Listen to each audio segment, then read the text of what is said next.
আসসালামু আলাইকুম রহমতুল্লাহি ওয়া বারাকাতুহু। গিকলের যুগাইলো দেশে শুনেন গো হাই হাই, মনের মতো পাত্র পাত্রী পাওয়া বড় দাই। বিয়ে শাদীর ব্যাপার নিয়ে কিছু বলতে চাই বন্ধু হে।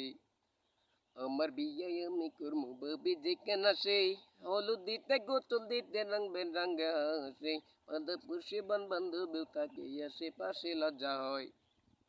বিয়ে করতে তারা ঢারই আমার লাগে 21, প্রেমের বেলায় নাই গো বাধা নাই কোনো বয়স।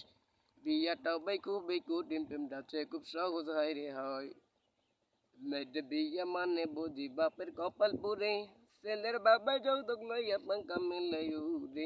বিয়ের শূন্যতা এখন যে আর কেউ না কিছু মানে মতে, দুলা ভাইয়ের কুলে উঠে নতুন বউ যায় গাড়ি, পর পুরুষের দুনিয়ায় ওঠে শ্বশুর বাড়ি, সঙ্গে করে আনিতে হয় সোনা বড়ি বড়ি দোস্ত হে। ভোলা যদি সুন্দর না হয় বন্ধু দিবে কুটা, চিকন নয় খাটো নয় হয় না যেন মোটা, আসমানের উপরই লাগবে যেমনই হোক তাহার চরিত্রটা।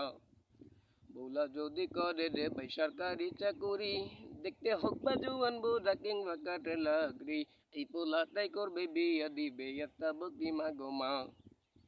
এই সমাজের বিয়ে মানে মানুষ কেন বেচা, গার্লফ্রেন্ড বয়ফ্রেন্ড নাম দিয়ে ইয়াস করছে কত যে না, রাত বিরাইতে মোবাইল ফোনে ডাকে বাবু সোনা বাবু হে।